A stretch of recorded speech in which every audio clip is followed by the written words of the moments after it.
Solo levelling के एक नए एपिसोड में आप सबका स्वागत है। पिछले एपिसोड में हमने देखा था जिन आखिर अपने पूरे पावर में आ जाता है।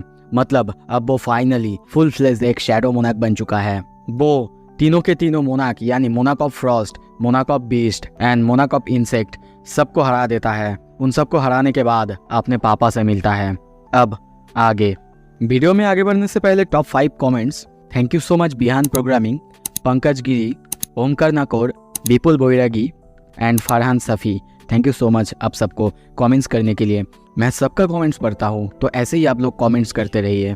एपिसोड के शुरू में हमें जिन के फादर की आवाज़ सुनाई देता है। वो कहता है, गेट्स, तुम्हें पता तो है गेट्स के बारे में, ऐसी बड़ी सी होल जो कि मैजिक बीस्ट को बुलाने के लिए बनाया जाता है या फिर होता है। पर उन सब का एक नियम होता है। अगर कोई एक बार डंजन बॉस को हरा देता है या फिर गेट बॉस को हरा देता है, उसके बाद 1 घंटे के अंदर उसे बाहर से, उस डंजन से, उस गेट से बाहर निकलना होता है। पर मैं फेल हो गया था और इसीलिए वहीं पे मैं फंस गया और एक डायमेंशनल रिफ्ट पर मैं ट्रैप्ड हो गया। बहुत दिन गुजरते गए, पर मुझे पता तक नहीं चला आखिर कितने दिन, कितने साल बीत चुके थे। मेरी हालत बहुत ज़्यादा ख़राब हो चुका था। तभी रूलर्स ने मेरे साथ कांटेक्ट किया और उसके बाद मुझको अपनी ताकत दिया मोनार्क्स को हराने के लिए, including the monarch of shadows, जो कि जल्दी ही एक नए वेसल में पैदा होने वाला था। मैं क्या करता, मेरे पास कोई रास्ता नहीं था। वहाँ से मैं वैसे ही नॉर्मली बाहर नहीं निकल सकता था। अगर उनकी बात मैं नहीं मानता तो हो सकता है मैं वहीं पे मर जाता। मेरे पास कोई चॉइस नहीं था, इसीलिए मैंने उनकी बात मान ली और अब अपने पृथ्वी पर वापस आ सकता था। पर एक चेंज हो चुका था। अब मैं नॉर्मल ह्यूमन नहीं हूँ, अब मैं रूलर्स का मैसेंजर हूँ, जो कि उनके लिए एक इम्पॉर्टेंट मिशन करने पृथ्वी पर वापस आया था। पर फिर भी जब मैंने तुम्हें देखा तब मैं अपनी मिशन को कंप्लीट नहीं कर पाया। मैं कर ही नहीं पाया। कैसे कर सकता था? मैं वहीं पे थम गया। तुम्हें अपने सामने मैं लड़ते हुए देखता, बहुत दूर से देखता, और जब भी देखता मुझे रूलर्स की बात याद आती, तब भी मैं खुद को रोक लेता और तुम्हें बस बार बार दूर से देखता। मुझे पता था मैं ये जो कर रहा हूँ ये बिल्कुल सही नहीं है। अगर मैंने तुम्हें नहीं रोका, मैंने शैडो मोनार्क्स को नहीं रोका, तो पूरी दुनिया में तबाही हो सकता है, पूरा इंसानियत ख़त्म हो सकता है। पर मैं कुछ नहीं कर सकता था, बस तुम्हारे लिए। पर तब भी कुछ ऐसा हुआ, रूलर्स, उनके मन ही बदल गया। रूलर्स जो कि पूरी तरह से इंटेंडेड थे कि वो लोग मोनार्क ऑफ शैडो को पूरी तरह से रोकेंगे, उसे मार डालेंगे, पर पता नहीं क्या हुआ, उनका दिल बदलने लगा, उनका मन बदलने लगा। और फाइनली एक ऐसा टाइम आया, the greatest fragment of brilliant light, उन्होंने एक मुझे नया ऑर्डर दिया, protect the monarch of shadows. हाँ, तुम ये बोल सकते हो, रूलर्स को ये समझ में आ गया था कि अगर उन्हें मोनार्क्स को रोकना है तो उनको शैडो मोनार्क्स की एब्सोल्यूट पावर की ज़रूरत पड़ेगी। और जो ड्रैगन किंग और उनका आर्मी ऑफ डिस्ट्रक्शन जल्दी ही पृथ्वी पर आने वाला है, यहाँ तक कि वो लोग रूलर्स से भी पहले पृथ्वी पर आ जाएंगे। उनको वैसे पता नहीं था कि मोनार्क ऑफ शैडोज़ वो उनकी बात मानेंगे कि नहीं, वो उनकी मदद करेंगे कि नहीं। पर फिर भी मान लो कि ये एक तरह का गैम्बल था। पर अभी पूरे आंसर, सारा आंसर उनके सामने है। यही था रीज़न कि मैंने तुम्हारी मदद की। पूरे शहर को देखते हैं, शहर की हालत बहुत ज़्यादा ख़राब है। जिन को उसके पापा के सामने देखते हैं, उनकी हालत भी बहुत ज़्यादा ख़राब है। तभी वो कहता है, पता है मैं तुम्हारे सामने क्यों नहीं आया? मैं नहीं दिखाना चाहता था, मेरे इस साइड को तुम्हें नहीं दिखाना चाहता था। जिन को देखते हैं, वो बहुत ज़्यादा सैड है। तभी कहता है, पापा? पर उसकी पापा उसके बाद काटते हुए कहता है, क्या तुम मुझे हेट करते हो? जिन कहता है, हाँ, कभी कभी। ये सुन के वो थोड़ा सा सैड होते हैं और कहते हैं, आई एम सॉरी अगर तुम्हें बुरा लगा हो। तभी जिन कहता है, अब हमेशा मेरे दिमाग में रहते थे, हमेशा आपकी बात याद आता था। जब मैंने पहली बार हंटर के हिसाब से काम शुरू किया और जब बार बार मेरे सामने मौत आ जाता था और मैं घर वापस आता और मुझे आपकी बात याद आता। मैं जब मॉम और जिन्हा को देखता, उनके पास आता, फिर मुझे आपकी बात याद आता। तो मैं आपको हेट करता हूँ, पर ऑल्सो मैं आपको मिस भी करता हूँ, बहुत ज़्यादा मिस करता हूँ। ये सुन के उसके पापा बहुत ज़्यादा चौंकते हैं। तभी वो कंटिन्यू करते हुए कहता है, सो व्हाट अबाउट यू? क्या आप हमें मिस करते हैं? ये सुन के वो बहुत ज़्यादा हैरान होते हैं और जिन की तरफ देखने लगते हैं। जिन कहता है कि आप मुझे हमें मिस करते हैं। संग इल्हान उसके आंखों में देखते हैं, उसके आंखों में आंसू आ जाता है। तभी कहता है हाँ ऑलवेज ऐसा कोई वक्त नहीं गुजरा, ऐसा कोई मोमेंट नहीं आया जब मैं तुम्हारी या फिर तुम्हारी मॉम जिन्हा की बात नहीं सोचता था। हमेशा तुम लोग मुझे याद आते थे। इवन दो तुम मुझे देख नहीं सकते थे, पर मैं तुम्हें दूर से देखता था और दूर से देखना ही मेरे लिए बहुत ज़्यादा इनफ था। उससे ही मैं खुश हो जाता था। उनकी बॉडी को देखते हैं, वो धीरे धीरे गायब हो रहा है, वो मर रहे हैं। तभी देखते हैं वो उठता है, जिन के पास आके उसे हक कर लेता है और कहता है you have become a fine young man Jinbu. जिन को देखते हैं, वो भी अपने पापा को हक किए हुए बहुत ज़्यादा रो रहा है। उसके आंखों से बहुत ज़्यादा आंसू निकलते हुए दिखते हैं। थोड़ा सा उसे गुस्सा आता है, अपने मुट्ठी को टाइट करते हुए कहता है बताइए मुझे, क्या ये रूलर्स की वजह से है? क्या आपके साथ ऐसा उन्होंने किया है? क्या वो लोग आपको यूज़ कर रहे हैं? पर संग इल्हान यानी उसके पापा कहते हैं नहीं, उन लोगों ने तो सिंपली मुझे मौका दिया है। मेरे पास एक चॉइस दिया था, चॉइस कि मैं तुम्हें प्रोटेक्ट कर पाऊँ, मैं तुम्हें देख पाऊँ। ये सुनकर जिन थोड़ा सा शांत होता है। तभी अपने हाथ को आगे करते हुए कहता है मैं आपसे और बात करना चाहता हूँ फादर। उसके फादर की बॉडी को देखते हैं, उनका ऑलरेडी आधा हिस्सा गायब हो ही चुका था। वो कहते हैं आई विश कि मैं भी तुमसे और बात कर पाता, मैं भी तुम्हारे साथ और टाइम और वक्त बिता पाता। आई एम सॉरी, पर मैं नहीं कर सकता। आई एम सॉरी कि मैं तुम्हारा एक अच्छा पापा नहीं बन पाया। और ये कहते कहते वो गायब हो जाते हैं। वो अब नथिंगनेस की दुनिया में चले जाते हैं। जिन वहीं पे खड़ा हुआ था, अपने फादर को जाते हुए देख रहा है। और तभी देखते हैं वो उस जगह पे चीखने लगता है, रोने लगता है। उसके चीखने के गूंज इस तबाह हुए शहर में चारों तरफ बिखर जाते हैं। सीन शिफ्ट होता है, हम उसकी मॉम और जिन्हा को देखते हैं। वो बाहर देख रही थी और तभी कहती है जिन्हा चलो बाहर चले। पता नहीं क्यों ऐसा लग रहा है अब इस घर को छोड़ना चाहिए। और उनको भी हम रोते हुए देखते हैं। जिन को देखते हैं, वो ऊपर देखते हुए चिल्ला के कहता है क्या तुम लोग मुझे सुन रहे हो सारे मोनार्क्स? तुम लोगों को इसका कीमत चुकाना होगा। आज यहाँ पे जो हुआ है उसका कीमत तुम लोगों को चुकाना होगा। क्या सुन रहे हो तुम लोग मुझे? और तभी हमें यहाँ पे नैरेटर बताता है मोनार्क ऑफ शैडोज, उनकी रोने की आवाज़ हेवन और अर्थ पूरे दुनिया में गूंज चुका था। और यही से अब रियल वॉर की शुरुआत होता है। सीन शिफ्ट होता है, ऊपर से हेलीकॉप्टर को देखते हैं। टूटा फूटा तबाह हुए शहर को दिखाया जाता है। न्यूज़ वाले कहते हैं थॉमस आंद्रे वो अब बिल्कुल ठीक है। एम्बुलेंस वहाँ पे जा रहे हैं।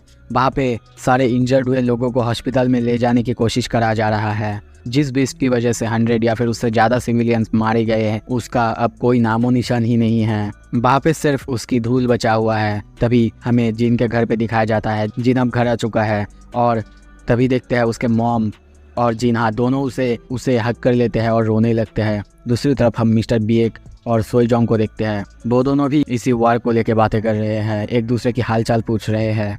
ऊपर से चेयरमैन बू जिनसुन को देखते हैं। वो सामने देखते हुए कहता है क्या सब कुछ खत्म हो गया है? बीस्ट टाइप क्रीचर और वो औरत और अभी वो आई सेल्फ, वो सभी खत्म हो चुके हैं। तभी उसे जिन की बात याद आता है। उसने कहा था कि जिसने भी मिस्टर गो को मारा है वो उसका बदला लेकर रहेगा। वो तब तक नहीं रुकेगा जब तक उसकी मर्डरर की मौत उसके सामने ना हो जाए, वो उसे ना मार दे। तब तक उसने मिस्टर बू जिनसिल को थैंक यू कहने के लिए मना किया था। ये याद आते ही मिस्टर बू थोड़ा सा रोने लगते हैं और कहते हैं थैंक यू मिस्टर सन। कुछ देर बाद हमें बताया जाता है हंटर एसोसिएशन ने अनाउंस किया है कि जो सारे बीस्ट यहाँ पे आए थे उनको आइडेंटिफाई नहीं किया गया है, पर जो डैमेज उन्होंने किया है उसके वजह से पूरे शहर का हालत बहुत बुरी है। पर अभी सब कुछ ख़त्म नहीं हुआ। तभी हमें आसमान में दिखाया जाता है वो गेट, उससे थोड़ा सा हलचल बढ़ रहा है। और तभी कहा जाता है कुछ ही दिनों में और एक डिजास्टर सामने आने वाला है। और कुछ दिन बाद हम रास्ते में बहुत सारे लोगों को देखते हैं, बहुत सारे हंटर्स को देखते हैं जो कि इस गेट से जो मॉन्स्टर्स बाहर आने वाले हैं उनसे लड़ने के लिए इकट्ठा हुए हैं। तभी लिू जियांग को देखते हैं। वो ऊपर देखते हुए कहता है तो ये है वो कोलोसल गेट। हाँ, मैंने जो होप किया था ये तो उससे भी बहुत ज़्यादा बड़ी है। और इसको देख के ऐसा लग रहा है जैसे कि पूरे दुनिया का हंटर्स भी यहाँ पे इकट्ठा हो जाए तो इससे आने वाले बीस्ट को नहीं रोक सकते। ये इतना ज़्यादा खतरनाक लग रहा है। थॉमस आंद्रे को देखते हैं, वो भी ऊपर देखते हुए कहता है तो फाइनली सब कुछ शुरू हो रहा है। मिस्टर बू जिनचुल वो भी सारे हंटर्स के सामने है और सोचने लगता है कभी भी अपने ज़िंदगी में कभी भी इतने सारे हंटर्स को एक साथ नहीं देखा जो कि पूरे दुनिया से यहाँ पे आए हैं, पर I wonder how many of them will survive. तभी सामने संग जिनबू को देखते हैं, वो भी ऊपर गेट की तरफ देख रहा था। मिस चाइयन को देखते हैं, वो कहती है मैंने कभी तुम्हें इतना नर्वस नहीं देखा, क्या हुआ है? जिन कहता है क्या रियली? तभी सामने की तरफ देख के सोचने लगता है वो गेट ओपन होने ही वाला है और तभी हम गेट को देखते हैं, उसमें क्रैक पड़ने लगता है। सभी ये देख के चिल्ला के कहने लगते हैं वो लोग आ रहे हैं, बैटल के लिए तैयार हो जाओ। गेट ओपन होता है, उनमें से बहुत खतरनाक कुछ क्रीचर्स आने लगते हैं। वो लोग ऊपर देखने लगते हैं और देख के कहते हैं ये तो एक आर्मी है और छोटा मोटा नहीं, बहुत बड़ी आर्मी है। सब कोई अपना अपना पोजीशंस ले लो। पर तभी जीन सामने ऊपर देखता है और देख के चौंकते हुए सोचने लगता है क्या ये तो। और तभी हम बहुत खतरनाक बड़े मॉन्स्टर्स जैसे शैडो को देखते हैं। ड्रैगन्स को उस पोर्टल से बाहर निकलते हुए देखते हैं और लाखों में बहुत सारे मॉन्स्टर्स को निकलते हुए देखते हैं। उन सबको आते हुए देख के सारे के सारे हंटर्स चिल्ला के कहने लगते हैं एवरीवन चार्ज। और ये सुनते ही सारे के सारे सोल्जर्स यानी हंटर्स आगे की तरफ बढ़ने लगते हैं। उनको देखते हुए सब कोई डरे हुए हैं। पर तभी चारों तरफ एक आवाज गूंजता है नोबडी मूव्स। ये सुनते ही सारे के सारे हंटर्स वहीं पे ठहर जाते हैं। वो लोग हिल भी नहीं पा रहे हैं। उनको ये समझ ही नहीं आ रहा है कि वो लोग आगे क्यों नहीं बढ़ रहे हैं, वो लोग अटैक क्यों नहीं कर रहे हैं। पर ये आवाज़ सुन के सारे लोग वहीं पे थम जाते हैं। मिस्टर बू को देखते हैं, वो जिन की तरफ देख के चिल्ला के कहता है पर क्यों मिस्टर संग? वो कहता है डोंट वरी मिस्टर बू। तभी हम उन सारे शैडोज के लीडर को नीचे उतरते हुए देखते हैं। वो बहुत ज़्यादा खतरनाक और बहुत ज़्यादा पावरफुल लग रहा है। सोईजोंग जिन को देखते हुए सोचने लगता है क्या सोच रहा है वो? क्या वो ये तो नहीं सोच रहा है कि वो अकेला ही इन सारे बीच से लड़ेगा? क्या सच में? नहीं, ऐसा नहीं होना चाहिए। तभी जिन को देखते हैं, वो आगे की तरफ जाने लगता है। वो सारे शैडो सोल्जर्स, वो भी यहाँ पे हम बहुत सारे शैडो सोल्जर्स को देखते हैं। यहाँ पे लाखों है, मैं आपको बस दिखाता हूँ, देखते रहिए कितने सारे हैं। और ये कोई नॉर्मल नहीं, सारे के सारे बहुत ज़्यादा खतरनाक लेवल के लग रहे हैं। और तभी वही बंदा जिनके सामने आता है। वो लोग एक दूसरे को देखने लगते हैं। उनके बीच एक सन्नाटा सा रहता है। दोनों एक दूसरे को देखने लगते हैं। जिन भी उसके तरफ देखता है। पर तभी देखते हैं वो शैडो जिन के सामने नील करता है। सिर्फ उसके नील करने से आसपास की ज़मीन बिखर जाता है। वहाँ पे जैसे भूकंप आ जाता है। और तभी वो कहता है greetings my king, it is I grand marshal बेलियन।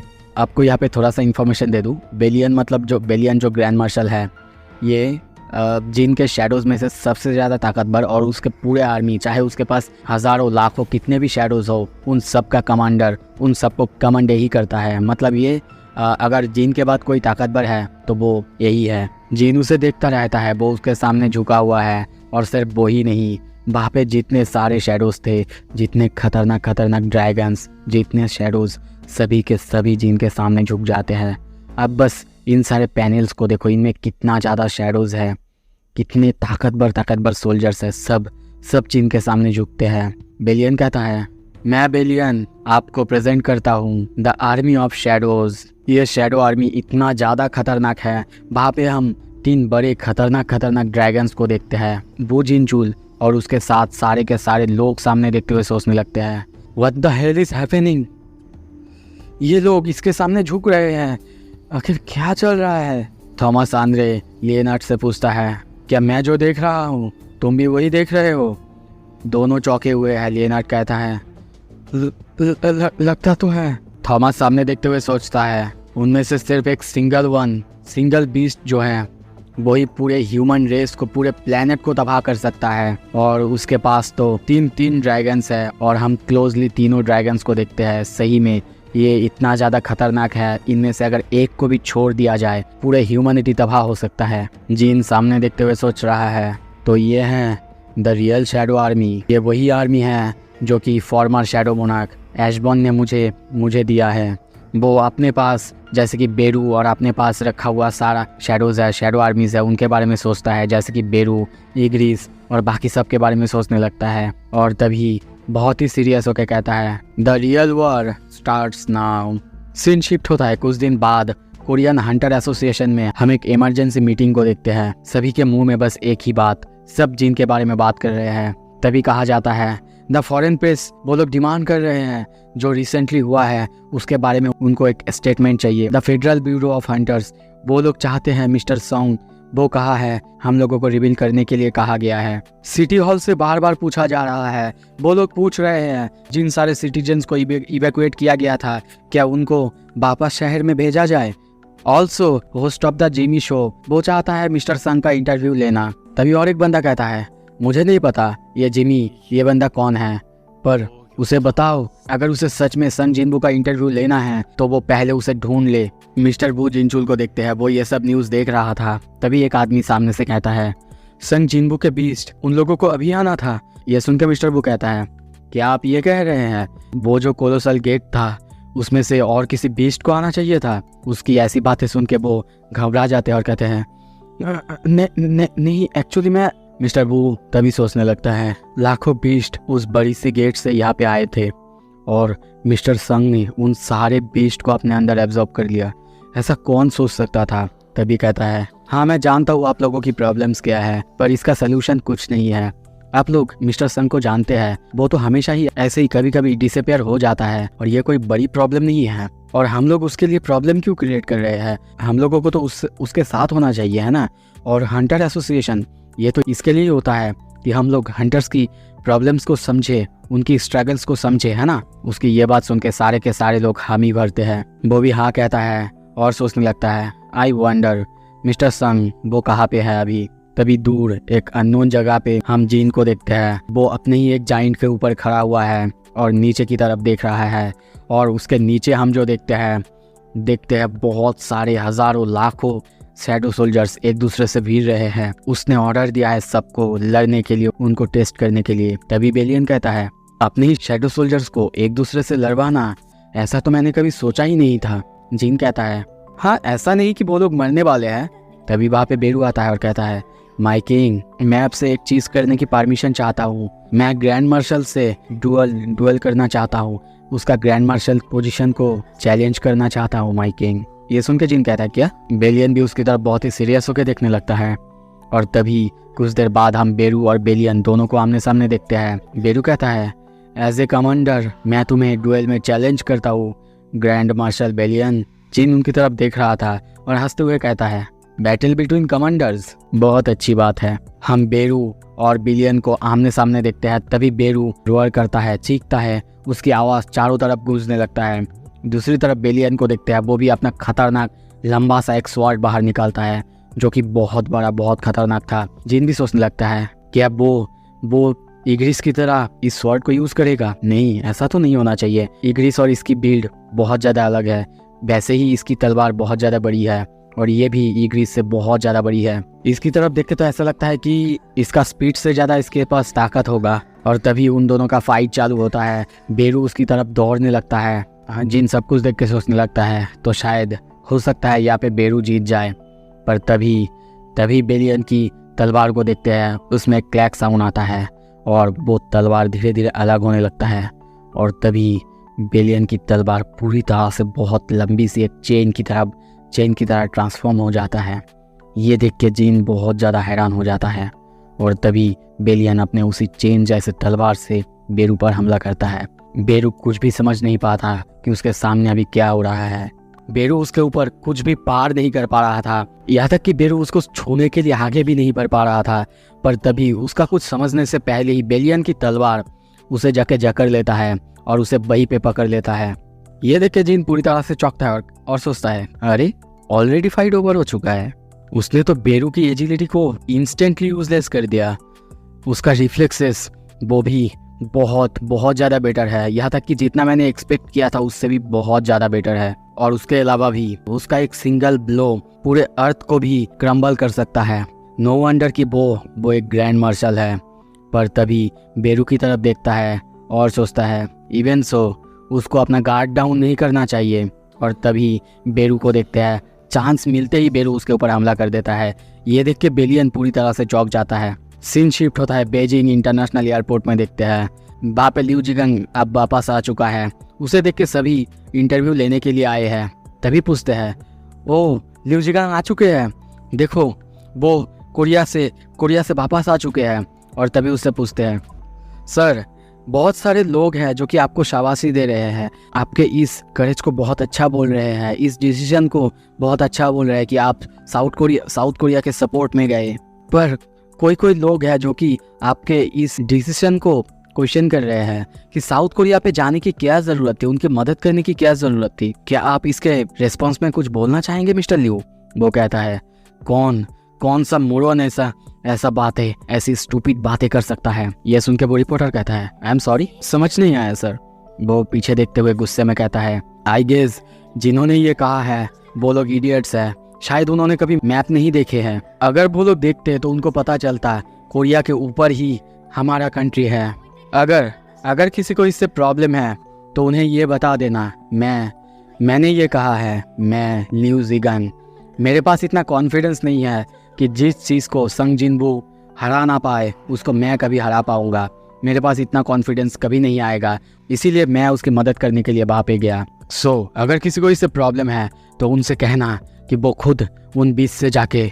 पर वो ये कहता तभी उसको कुछ महसूस होता है और आसमान की तरफ देखने लगता है। बहुत सारे रिपोर्टर्स भी आसमान की तरफ देखता है। लिू जिगंग के चेहरे को देखते हैं, वो ऊपर देखते हुए बहुत डरा हुआ है और कहता है, नो वे। हमें आसमान में दिखाया जाता है चाइना के आसमान में भी एक बहुत बड़ी सी डंजन गेट अपीयर हो चुका है। चारों तरफ इस गेट की आवाज़ें गूंजने लगता है। सीन शिफ्ट होता है किसी दूसरे जगह में। हम देखते हैं एक बंदा कहता है, तो फिर तुम ये कह रहे हो जो शैडो मोनार्क है वो हमारे अगेंस्ट जा चुका है?